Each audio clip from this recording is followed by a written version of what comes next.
welcome to The Aggressive Life. Today we're going to talk about contentment. It's a good thing. It's actually a godly thing. But the problem is a lot of people use contentment for being prematurely satisfied and not going after the things you should go after.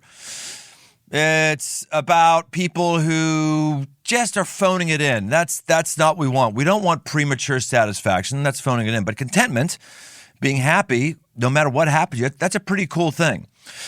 Today, I've got a really, really fun guest. He's fun because I've gotten to spend some time with him recently, and he's a lot of fun. He's a lot of fun for me. So if he's a lot of fun for you, I don't know. I don't really care because I said it all along, this podcast is about me. So it's fun for me, then it's great because it's for me. The amazing things this guy has done is pretty cool. His name is Joby Martin.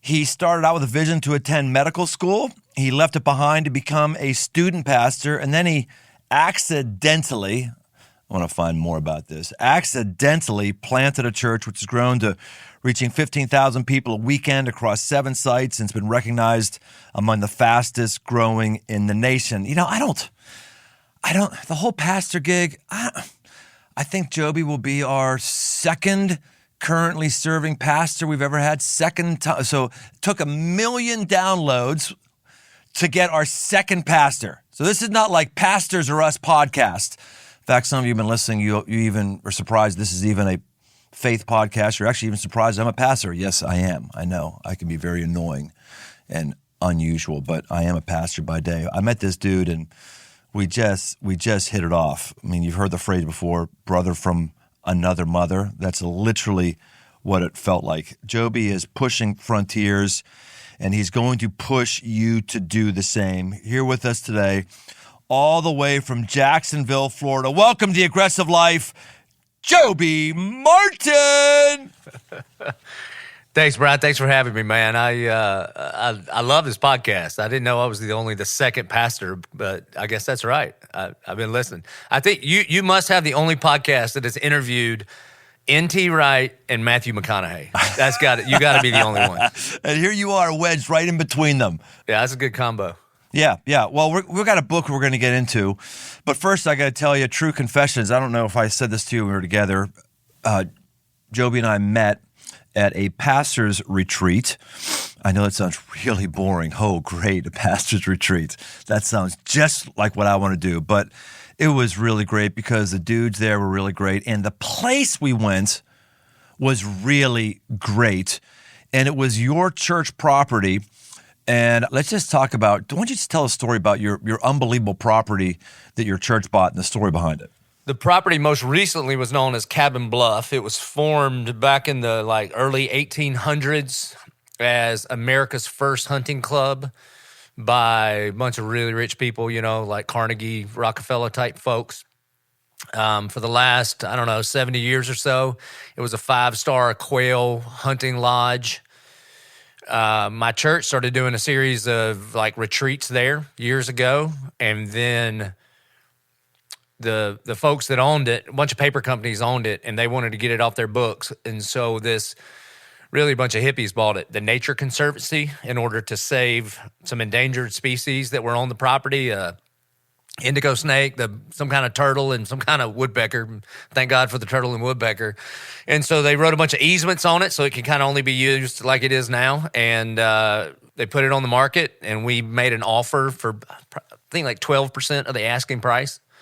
And long story short, after a couple of years, we're the only one left standing in line. And now our church owns this beautiful 3,200-acre property right on the intercoastal. It's got 9 cabins. It's got a place to eat. It's got basketball courts. It's got golf course. And last year we ran 2,200 folks from our church through there in discipleship kind of events. So I think the problem with adult discipleships is adults quit going to camp. And I think we breathe way too much air-conditioned air, and this is just an opportunity to get people out in the woods, turn down the noise of this world, and maybe they can tune into what their Creator has for them. So that's what we use the place for. And then the thing that you were at, we also use it to bring pastors in that just to get together. Some of us just need a break. Good time to be in the woods. So it's incredible. It's an incredible gift of God. It's utterly incredible. I went to the shooting range. And I started hearing more of the story about when this place just turned the keys over to you, all the assets, everything on the property.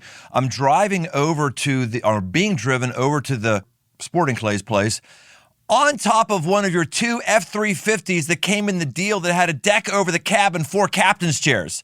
When we get there, they open, and all of this stuff was part of your property. All was there. When you get there, they open up these boxes in the back of the truck, $11,000 shotguns that were included in the property. I was hunting a hog all weekend in tree stands that were there, with feeders that were there, with corn filled with the stinking barn and clay pigeons and center console boats. It was serious, dudes. It's unbelievable what you have there. And so here's my confession. Because I asked you, do you remember the first question I asked you what that property was? Yeah, you asked me if I got any pushback. Yes. Did I tell you why I asked you that? Why is that?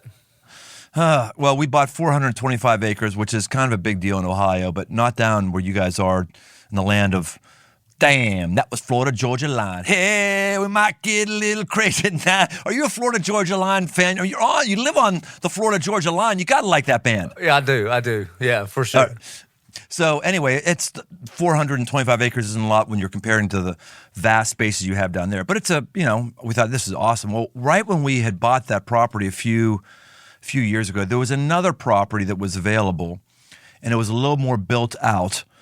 And I chose not to throw our hat in the ring and go out after it, and partially because our vision was literally camping. That was part of it was that. But then part of it was I thought, man, I just don't want to deal with some of the blowback of people thinking, oh, you're just trying to get your own private place or whatever. And then when I saw how your place with buildings and structures afforded you flexibility for different ministry, I just felt like I had a repentance exercise. The next afternoon, it was the afternoon you and I had lunch together. I just had a repentance exercise where I looked at my life over the last 3 years, and I said, God, there's a number of areas where I just have been passive, or I haven't done the things I needed to do. I just need to journal those and repent and tell you, sorry, I'm not going to make that mistake again. And your property and your boldness and your aggression just really inspired me, man. Well done. Well, thanks, bro. Well, I definitely want to have older, wiser people in my life that, can point out blind spots and be helpfully critical and those kind of things. But I refuse to let small-minded folks stop me from doing what I think God has called us to do as a church. It does seem like there's an inordinate amount of small-minded people. I don't mean just in the church, in the country. Talk about that. Why do you think that is, and how do you see that? Look, man, both of you and I both pastor very large, fast-growing churches. I'm just telling you, the number of people, if we just walked in right now and said, okay, that's enough, we wouldn't use this language, but if we said we're going to take our foot off the gas and we're not going to reach any more people, we're not going to feed any more people, we're not going to send missionaries around the world, we're just going to take care of us. The average American says, that sounds great. And we have to war against that. It's the way you open the podcast. There is a contentment that Paul talks about, that we need to learn the secret of being content in every situation. But he was not content until the kingdom of God was here on earth. Those are two very different things. And most Americans, the air that we have been breathing our entire life is that of comfort and not stretching ourselves, which is crazy because the men and women that founded this country were the exact opposite. At great peril to their own lives, they were willing to take the risk so that we could live in this place. Yeah, it's really odd, Joby. There's no question the reason why America, in my mind, no question the reason why we're world dominators is because we took the cream of the cream from Europe. When you consider the Pilgrims, the level of aggression and faithfulness and hopefulness and positive attitude and strength and rigor, it would have taken you to get on a boat with no comfort and just float along hoping that you land on a scraggy rock someplace and you get off and there's nothing to welcome you. No infrastructure, no governments, no safety net programs, no nothing, just raw land. And the people who flooded out of Europe is why Europe is languishing in many ways, because we scraped the cream of the crop in terms of entrepreneurs and go-getters, and that's still affecting our culture today. And now we're getting to be a bit, I don't know, that entrepreneurial go-for-it spirit is in shorter supply probably than ever before in American history. those folks, they were hardcore people who were following their God. They weren't people who, well, all gods are the same, or there aren't any gods. Their faith propelled them to take risks, and yet we have in our churches today, our faith is propelling me to justify why I'm not stepping out, to justify why I should just be satisfied and not make an aggressive move. Yeah, the most commanded thing in the Bible is don't be afraid. Think about that. The most commanded thing. It's in the King James, there's some version of don't be afraid 366 times. That's one for every day of the year, including leap year. And I think because the opposite of faith is not doubt. So if you got all kind of questions and unanswered, what about this and that and the other? Cool, man, you can make a great disciple. Just pick up your doubts, follow after Jesus. But the opposite of faith isn't doubt. The opposite of faith is fear, because fear paralyzes and faith produces action. Look at the times that the disciples got in trouble. It's not because they had questions. They had all kind of questions. It's when they were paralyzed by fear and didn't do anything. That's when they were in trouble. So you say you accidentally became a church planter. Yeah. How does that happen? Does that have anything to do with lack of fear? I was a youth pastor and loving it. Did that for 15 years. Was kind of minding my own business. And then the church I was at started a service that started at 11:22 on Sunday mornings. And somehow I found myself in charge of it. And what was great is, man, it didn't have to work. So me and my buddy said, what if we did a service like the one we always wanted to attend? And then God breathed on it and it blew up and it outgrew our whole church. And then my senior pastor, a guy named Jerry Sweat, best Christian I've ever met in my life, with a lot of humility and grace said, why don't you plant a church? And so it was really his idea, not mine. And so I Googled it. I didn't even know that was a thing, man, and then started getting around some folks. And then in 2012, we planted the Church of 1122. And he didn't want to just keep all those folks in his own church. That's pretty incredible. What was his thought process, do you think there? He's just a kingdom-minded dude, man. I'm telling you. Honestly, Brian, he is one of the greatest human beings I have ever met in my life. He gets up in the morning, he prays, reads his Bible, and then he acts like it all day. He just does. And so he was, everybody wants to be kingdom-minded, but he actually is. And so in fact, he let us stay at his church for a year and a half while I built a team, while I found a location to move into, while we raised money, while we did all those kind of things. And then with his blessing, launched us. So it was way more like a dad sending a kid to college than it was any kind of competitiveness or anything like that. Yeah, kingdom-minded is one thing, but kingdom acted is another thing. We can think kingdom thoughts all the time, but when you start talking about giving up your rights, giving up potential growth streams, giving up potential, younger folks like he did, that's really impressive. Is he still in ministry right now? Oh, for sure. And the church that we planted out of is doing great. Oh, isn't that awesome? Yeah, totally. That's great. That's exactly how God would work.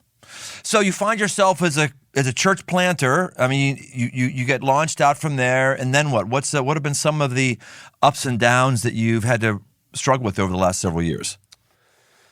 A lot of ups and all the things that you would measure in regards to being the lead pastor of a church. We've grown, like you said, to 8 campuses now. 2 of those are in prisons. That was cool. We've got 2 campuses in prisons. We do full church in these 2 prisons. That's pretty incredible. We did in fact, in one of the prisons, man, we did a baptism service, and I baptized 67 prisoners in a service. And my favorite one, dude, this is crazy. This dude with the big swastika on his head, and on his forehead says F-U, the full word. And on the other side of his head, it says, if it ain't white, it ain't right. Okay, this dude has been attending services. He comes to salvation. When I baptize him, he walks out of the water. One of the main dudes in one of the gangs, the black gangs, this guy comes walking up, and these 2 brothers just hug in front of everybody in the prison. These 2 guys that used to be mortal enemies against one another are now brothers in Christ and are literally hugging in front of all the hardest dudes you've ever met. So we've seen stuff like that, man. I would say the lows, I think leading through COVID, all of us that lead anything, we experienced some stuff that we've never experienced before, right? Because none of us have ever done that before. And it seemed to me like no matter what decision we made, it was three little bears, man. For some people, it wasn't enough. For some people, it was too much. And for a few people, it was just right. So there were some tough times there. You're a big outdoorsy guy, taming the wilds. This is some of the themes for your book that we'll get into. But when you were dealing with all the leadership stuff at COVID, how are you in trying to remember this is basically a frontier right now, instead of just lamenting that things were so different and so crappy? I mean, how did you do with that whole mental attitude? I think the thing that I went back to is, why did I get into this in the first place? It had nothing to do with the attendance numbers on weekends or how popular I was or whether people liked me or didn't like me. I mean, there was no internet when I started, so that's not why I got into it. I got into this thing so that one more person could come to Christ. That was it. And so I just decided very quickly, again, no matter what I did, some people thought it was good, a whole bunch of people thought it was bad, some people thought it was too much, some people not enough. It was all three little bears. So I just decided, God has called me to go in this direction. This is where I'm going. If you want to come with me, come on. And if not, then I can't really do much for you. Do you find that go for it attitude is polarizing to people, or do you find that people are attracted to that? Very few people are kind of in between. So the people that want to go for it, they go for it. And the people that at least have this internal itch for the aggressive life, I feel like you can call that into reality. But this Jesus that I follow, that's one aggressive leader. I mean, he calls you to lay down your life. He calls you to go for it all. The Apostle Paul says he wants to pour his life out. And so there's a bunch of people that looked at that and said, man, that's too much. I ain't going. Okay, fine. But those that are ready to sign up and go, man, I feel like it calls them into a level of courage that oftentimes they did not even know existed inside of them. When I was in high school, I was looking to enlist in the Marines, mainly because I was trying to rebel against my parents who wanted me to get a college education. So I was looking to go in the Marines or in the services, and I made my rounds and checked out all the different branches. And I wanted to go to the Marines because the Marine guy, he said, look, man, Air Force, it's basically just like civilian training. It's no big deal. Army, there's 6 weeks. But, man, if you want the toughest thing you can imagine, it's the Marines. It's 11 weeks. It's old school. You're going to be yelled at. You're going to be pushed. When you come out of it, you're going to be different. I was like, okay, I want that one. That's the one I want. And I find that we don't really do that much in churches. We say, look, we have a good kids program for you. Look, we have some really cool music, don't we? Look, we have a pastor who's very nice and well-read. Instead of leading with you're going to come here and you're going to have some really difficult asks made of you. There's a whole recruiting illustration that you use as well, isn't there? Yeah, and this has a lot to do with the heartbeat of who we are as 1122. See, Brian, I think that over the last bunch of like 10 or 12 years or so or whatever, the quote-unquote seeker has changed. I think if you get your average person shows up at the church, first of all, they showed up at the church. And I think they are saying, all right, man, just give me the goods. What are you asking me to sign up for? Don't water it down. Just tell me. And so that's what we do. We call people to that kind of sacrificial life. And so where I got it from was when I was in high school 100 years ago. Remember, they would do these assemblies where the branches of service would come and actually recruit during the day at high school. Now, oh, wow. People would lose their minds today. I don't know how they think they're still free, but anyway. Right. And so it's just like you said, Air Force guy. And listen, man, God bless all the services, but the Air Force guy, awesome. They're all necessary. Yeah. And anyone who's served in any one of those forces, you've done more than I have because I haven't been in any of them. Yeah, and without dudes like men and women like you, guys like me and you don't have jobs. We can't stand up and herald the good news of the gospel without men and women willing to lay down their lives on that wall. So we need them. But Amen. That day in high school, the Air Force guy goes first, and he gives his spiel. And just like you said, he's like, man, listen, you need to be in the Air Force. It's great. You stay in a nice apartment. You work 9 to 5. It's great. The Navy guy goes next, and he's like, nah, man, you need to go in the Navy because Uncle Sam will take you on his dime places you're never going to be able to go for the rest of your life. The Army guy's like, nope, we'll teach you a skill so you can make some money when you get out. The last guy to go was the Marine recruiter, and the previous 3 guys went over their time. And so he looks around, and he's like, well, they took up all my time, and I've only got about 2 minutes. And then he slowly scans the bleachers, and he says, but that's okay, because there's probably only about 2 of you in this room that have what it takes to be a Marine. If you think you're one of the 2, come see me. His line is out the door. I mean, everybody is like, that's what I want. So at our church, we call people to do some aggressive stuff. Like we work with Compassion International. We sponsored 14,000 Compassion kids. And one weekend, instead of giving out bulletins, we gave out compassion packets, the picture with the kid and the name and the information. And you can sponsor them for $38 a month. And we lined the back of the sanctuary with trash cans. And I said, all right, you can sponsor a kid or you can throw them in the trash. Because if you don't sponsor them, they're eating out of the trash. And man, people got mad and they cried. And we sponsored every single kid that weekend. Yep. And people get mad. They're like, I ain't coming anymore. And they leave for 6 days. And then they get like 6 of their friends and they come back and be like, you got to listen to this. Or we tell our folks, you got 3 years to go on a mission trip or find another church. Now, mathematically, I can't even take everybody on a trip. But Jesus discipled his guys for 3 years, and they said, all right, it's up to you to tell the rest of the world now. I'm out of here.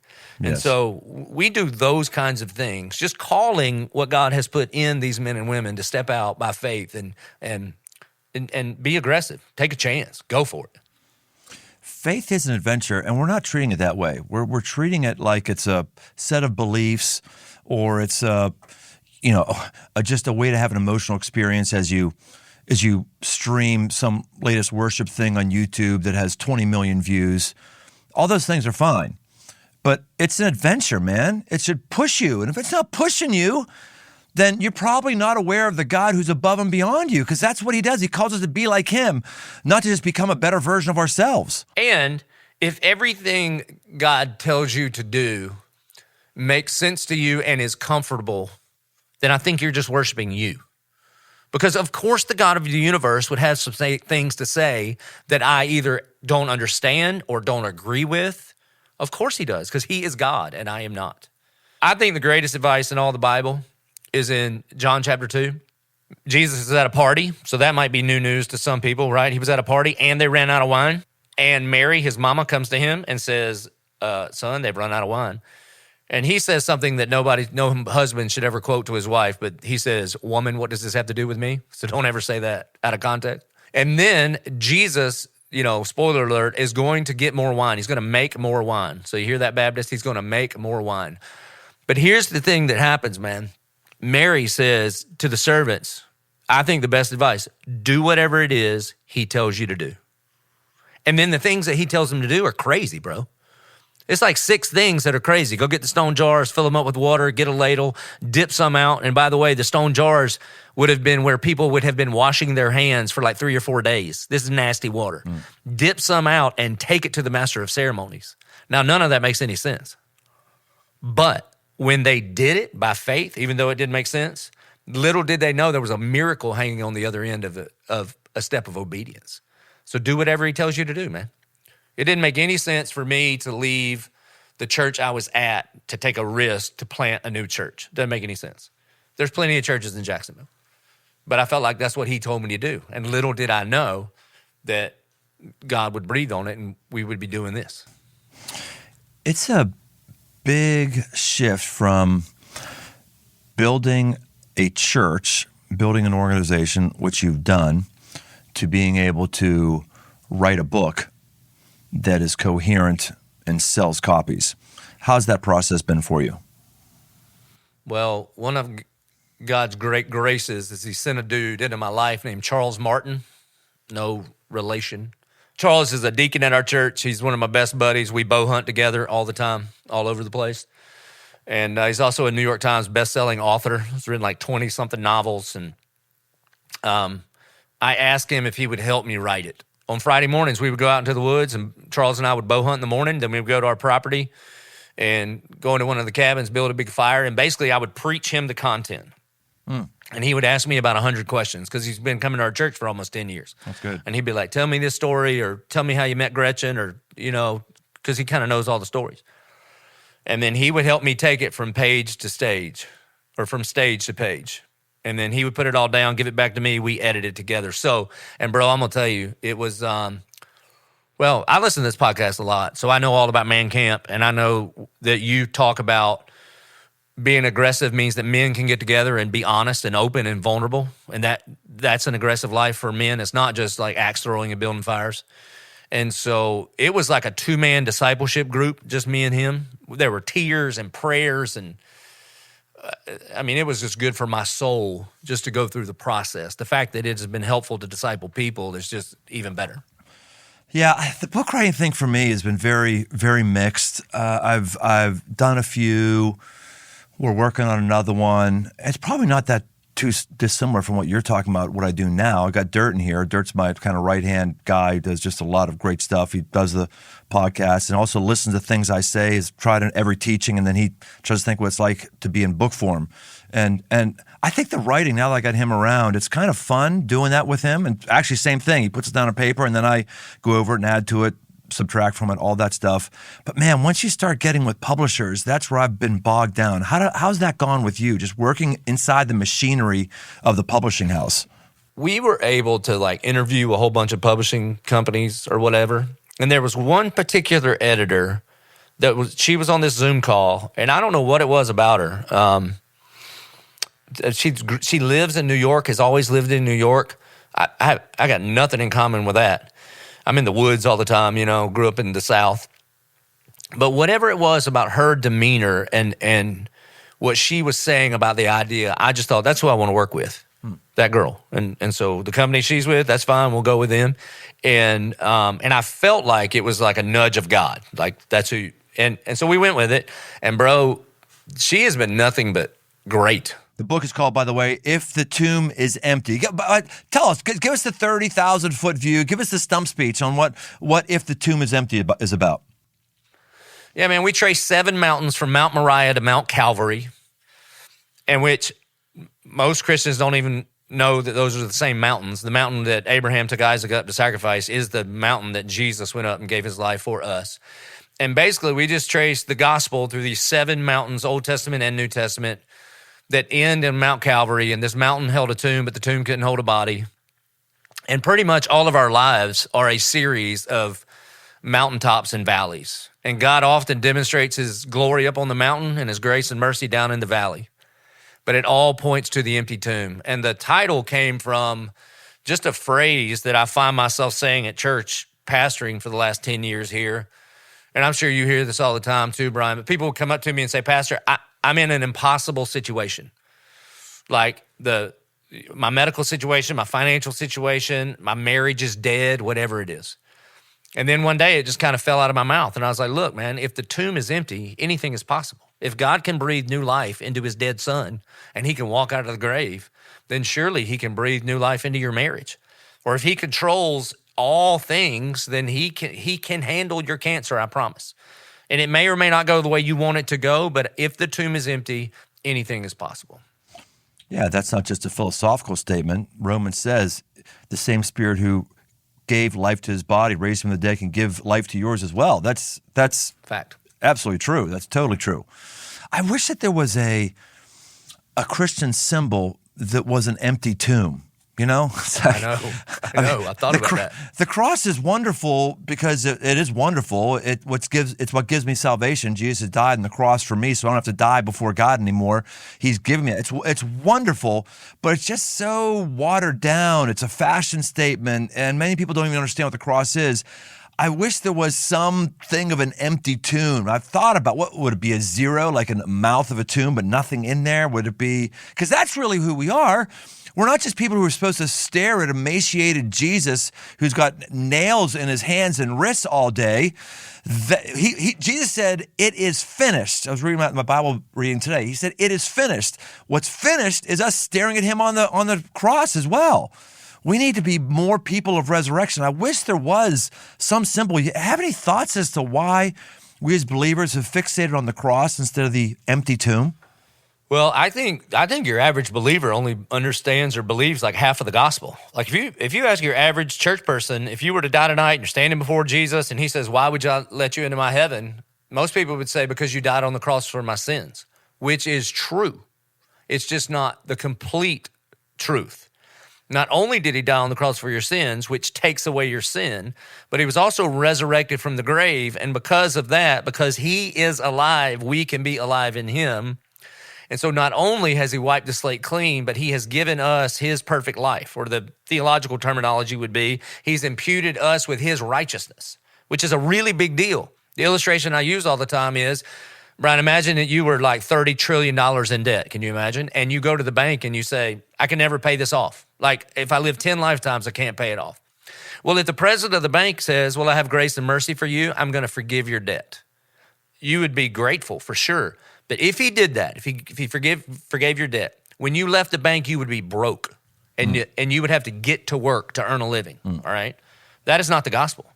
The gospel would be that you went to the banker and said, I can't pay this off. And he says, I'm going to wipe your slate clean. I'm going to cancel your debt. And I'm going to adopt you as my own kid. And here's the debit card to the bank. All that I have is yours. That's the fullness of the gospel. This is love. Not that we love him, but he loved us and gave his son as the propitiation for our sin and has imputed us with his righteousness. That matters. This means that we serve a good dad. He loves his kids. He delights over us. And if the tomb is empty, anything is possible. Boy, that's a great word. I've not heard that illustration before, but I promise you, everybody at Crossroads will be hearing it very soon. Yeah, good. Yeah, I didn't make it up either. And it will be mine. It should be. I've been thinking for a long time. I've always thought to myself, and now I'm going to tell you all. That's kind of how I'll bring it up. But it's interesting. You're right. That is the gospel. And I think a lot of us who are believers are okay with just enough God to get us back to break even, and then we've really got to earn it on our own. We're okay with just enough God to get me over my feelings of guilt, but really, if I'm going to go anywhere in life, it's really going to be only with my own will, and that is not the way of Jesus. No way, man. No way. I mean, again, he adopts us. He changes our name. We're a co-heir with him. All that he has is available to us.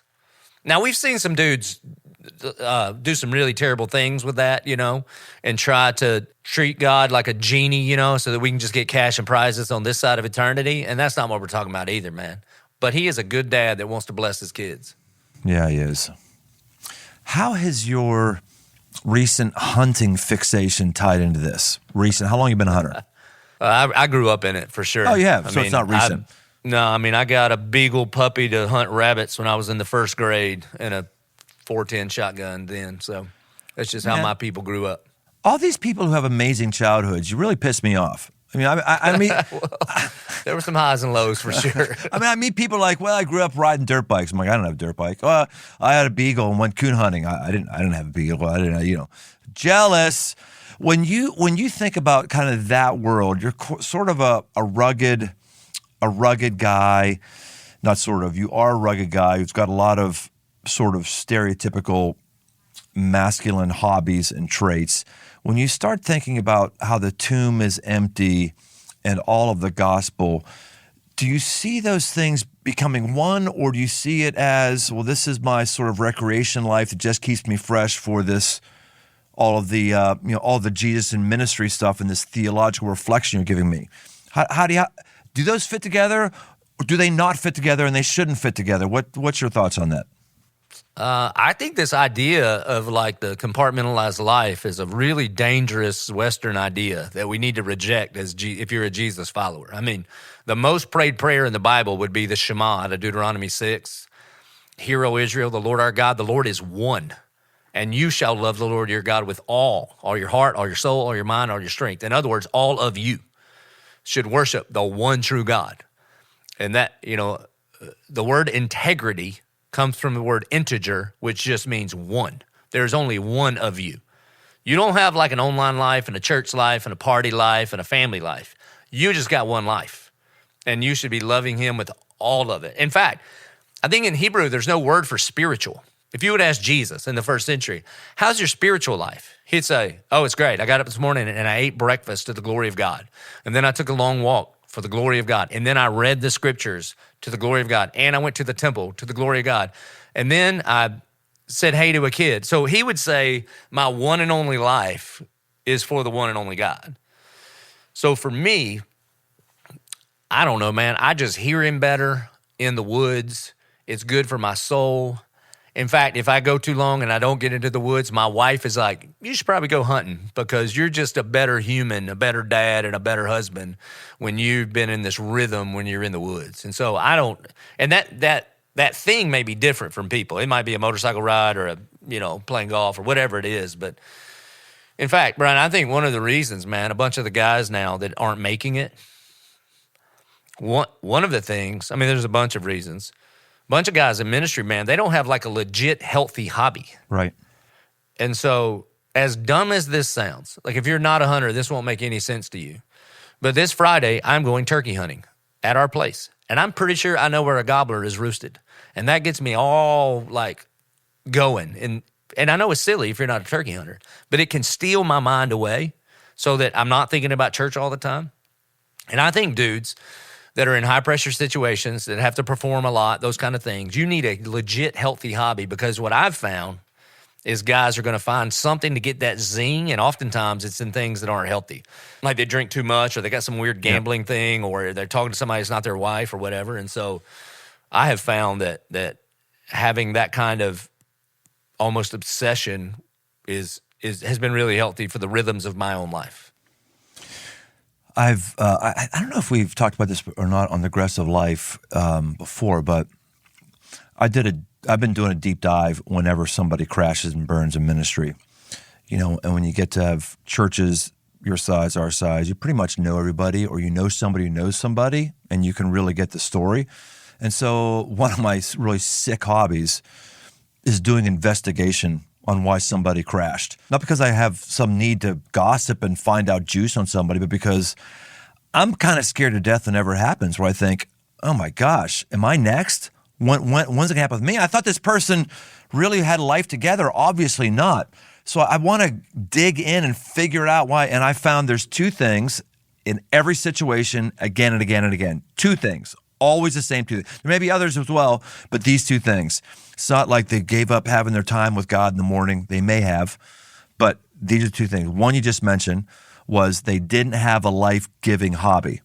Yep. And number two is lack of deep friendships inside the church, not outside the church, inside the church. Every single time. So when I'm talking with a guy like you, I'm going, man, I'm going to go the distance with you. Whenever I'm done, I'm not saying you're going to go longer than me. I'm going to go longer, but I know I'm talking with a brother who's not going to disqualify himself because you got both those. You have a friend inside the church. You're working with to write your book inside the church. You're hunting with inside the church, and you got hobbies. So, man, I'm a fan of yours. Way to go. Yeah, it's especially as pastors, man. You better have some real friends. Like people better love you more than they love what you think about them and be willing to tell you when you're being an a-hole to your wife. The only other thing I would add to that is, man, whatever you call it in your ecclesiology, but you need some local eldership that some people in your life that you report to that can tell you no. That's really important. Who report to you and see you at least every week. This whole idea of having your elders or your advisory things, which are these paid guns of people who don't live in your city, dudes, weird. They need to see your face towards your wife. They need to hear the tone of your voice towards your children. They need to see what you look like in social situations when things don't go your way. Yes. That kind of stuff, Yeah, I don't understand that whole move by some churches that even start that way. They start with that philosophy. It's just weird, unbiblical, and unhealthy. I hate to judge what somebody else's structure is, but I think we're seeing enough of these folks who are crashing, guys like you and I know, they don't have a safety net. They don't have the accountability of people who see them and know them. It's just a bummer, man. Yeah. Well, we're getting kind of into the weeds here on church stuff. We don't do that very often. It's very rarely, we got somebody who's got your track record and mentality. So let's just stay there. Let's just stay in the church theme for a little bit, if you don't mind. Yeah. Especially for those of our listeners who really aren't part of church. I kind of like that they're hearing a pastor they can respect who's not talking pastor speak. So let me dig in a little bit. Sermon prep. Every week, you and we've got to give a report, a written report given verbally to a brand new audience every single week. It'd be like, I tell people I know who at Procter & Gamble, it'd be like every single week you had to have a new formulation for Tide soap. Like, it's just, you just keep doing the same thing. It's new every single week. It can be a bear to bear up with sermon preparation when every week it's all about whether or not you perform for the church or not. How do you deal with it? What's your tips? Hey, man, the pressure is real for sure, right? I mean, every time some kind of poll comes out about people's number one fear, public speaking is always at the top of the list. And this is what God has called me and you into. And so for us, our first service of the weekend is on Thursday night, man. So I preach every 4 days. But I mean, I love it. I feel like I'm called to it. And Sunday nights before I go to bed, I read over the text that I'm going to preach for the next week. And then Monday morning, I go into the woods. And the first thing I do is pray, God, they're your sheep. They're not my sheep. You're the chief shepherd. I'm an under shepherd. And then somebody else is going to take my place one day. What do you want to say to your people? And then I just do my best to just try to open up God's word and say, this is what it says. This is what it means. This is what you should do. I basically ask 3 questions. What, so what, and now what? And then somehow God gives me a sermon, which is really, it's got one of God's great graces in my life. He does not owe me a sermon. I'm just trying to preach sermons that the average dude in Jacksonville can grab onto. Whether you've been a Christian for a long time or you're brand new and kind of kicking the tires on this whole Jesus thing. That I think you can do both. I think people can both discover and deepen a relationship with Jesus Christ. How far in advance are you working on sermon prep and knowing what you're going to do on a specific weekend? I'm about a year out, and just in regards of like, here's the sermon series, here's the primary text, and here's the bottom line or direction. And then I'm week of in the actual preparing of it. Yep. I'm not smart enough to have like 2 or 3 done. If I do that, I'll have this like Franken sermon of all 3 of them. I'll say everything I know in the first week, if that makes sense. So right now we're in a series on the book of Psalms. And so it's just like I know what all the Psalms that we're preaching are, and I know the general direction, but I'm week of, because I got to marinate in it. I got to sit in it. You know, I'm in Psalm 14 this week, and it's just wearing me out, man. It is a source of dependency where you just kind of hit the refresh button every week. But that's also part of why I'm doing less weekends than I probably would have ever thought of before. I'm not preaching as much as I was before because man, it just wears you out, man. It just crushes you. At least it does me. And I want to have some other people who are kind of trained up and going. How many weekends a year are you doing right now? Last year, what was I doing? JPS looked at this. I think I was like 30, 28, 30, something like that. I heard that. I was like, that's all? It feels like it's a lot more than that, but that's what I'm hitting right now. How are you on that? I think we're just in a little different place right now. We just opened a new building too a year ago, so that influences it for me. Yeah. But I do about 42 a year right now. But my goal is over the next 3 or 4 years to dial it down to about 37, 38. Because I also need some time, something that people that don't work at church don't really think about. Like take a guy like you, okay? Not only, I mean, you're like the CEO leader of this big old organization with hundreds of staff and tens of millions of dollars of resources, and you're the guy cranking out like the sermons every weekend. It's like owning the label and writing the songs. Who does that, you know? And so I think it's really helpful to have a bunch of weeks in there where you can work on it because you're not working in it. And currently I don't have that, which I need to. So over the next few years, I want to dial it down from 42 down to 37, 38, something like that. When it comes to leading that infrastructure of hundreds of staff, what have you learned about being a leader of an organization? What are you doing that we might want to consider doing ourselves? I think clarity and consistency are 2 of the best things you can do for your people. So we are just real clear about the vision. We're even real clear about, I want to make some decisions that make other decisions. So people don't have to determine or prioritize, is this more important or is that more important? Just at the beginning of the year, I say, this is what we're doing. Here are our all-skate events. Whatever you do, be it this stuff, don't You can pick 48 other weeks to have vacation and those kind of things. Here are the big bucket events. Here are the big rocks. Here's what we're doing. And then just to be consistent, one of the things, because there's so many great churches, man, I think one of the worst things you can do is go to a conference and then come home and change every time you go to the next conference and then do what that church is doing. Now, for sure, we should emulate some folks, right? And learn from folks, for sure. But Paul tells Timothy, fulfill your ministry. And so the more you can clarify and the more consistent you can be, especially the bigger you get, it really matters a bunch. I mean, if you take a big old ship that's going really, really fast and don't warn everybody you're going to take a turn, you're going to throw a whole bunch of people off because they're not locked in for that turn. So that matters a ton. Yeah, that's a good word. All right. We come to time when we're going to do the lightning round. Lightning round, I'm going to give you a topic, and you've got to answer it in 1 or 2 sentences. Answer it like a bolt of lightning. Speaking of lightning, before I do this, if I told you what happened when I was hunting a hog on your property, when I was up there for that, I heard.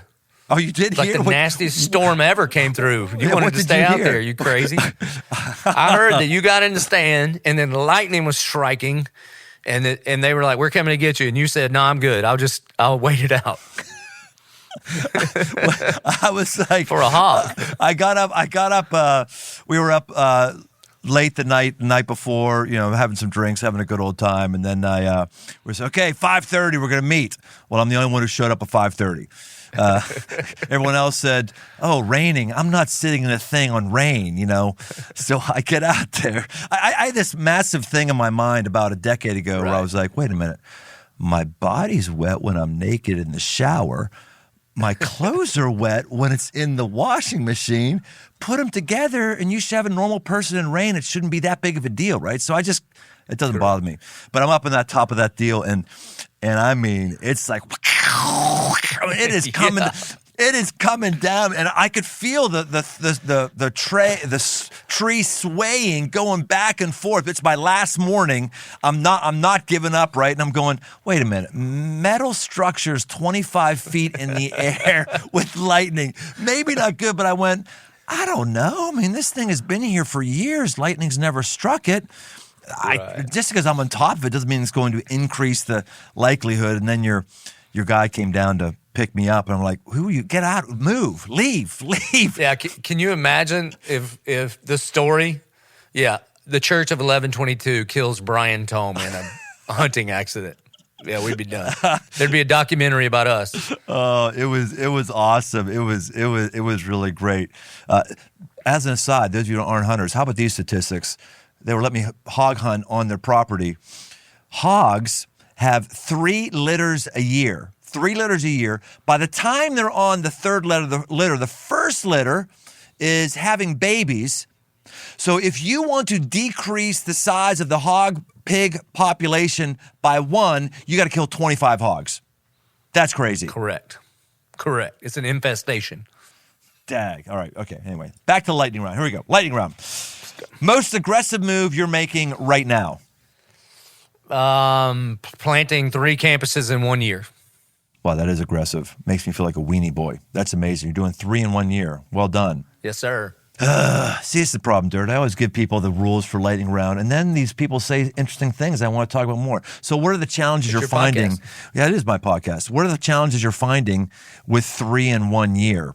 I know a lot of folks think, well, yeah, if your church is big enough, you can just do big things. It's not stressful at all. It is stressful. So what are some of the things you're doing to be able to do that? Well, I mean, it's always the same thing, man. It's people, money, time, Inflation is killing us. When we were planning this, now construction costs have gone up 40, 45%. That matters. You always, when we launch new campuses, we send out our best leaders. And when you do that back to back to back, it can get really thin. And it takes time to make disciples. It takes time to train up leaders. And so those are some of the things. Opportunity is not the problem right now. People showing up to church at least in our church is not the problem. We have thousands of people in these pockets that drive 45 minutes to come to one of our campuses, and we're trying to come to them. But just volunteers, people, finances, that's it. But all of those problems are solvable, man. Yeah, that's great. Keep pushing. Best advice you've ever gotten? John 2:5, do whatever he tells you to do. That's what Mary said to the servants. Favorite piece of hunting or outdoor gear? Matthew's bow with a Garmin sight. I got one of those sights that you can, when you draw, it ranges it and it drops a pin to where the range is. It's the coolest thing I've ever seen in my life. Garmin does that because I've got that on my rifle, Sig Sauer, the BDX system. This is a different one, huh? Yeah, this is like, so you draw back, you hit this button, put the dot on whatever you're shooting, it gives you the range, and then it drops the pin where you are to shoot. Because, if you bow hunt, if there's a deer at 23 yards and you range it and then you draw and he bounds twice, then you're like, yeah, where'd he go, 30, 33? You're just guessing. Not with this one. You just hit the button again and it redrops the pin and then you shoot. I could shoot out to like 95 yards with my compound bow now. 95 yards? I don't know if I'd shoot at an animal at that, but I shoot up to 100 at targets all the time now. Dang. It's awesome. That's impressive. Best wisdom for recognizing the next frontier you should take? If you could do anything for the glory of God and you knew it wouldn't fail, what would you do? And the moment you know the answer, the next question is, then why aren't you doing that? It's usually because you're afraid.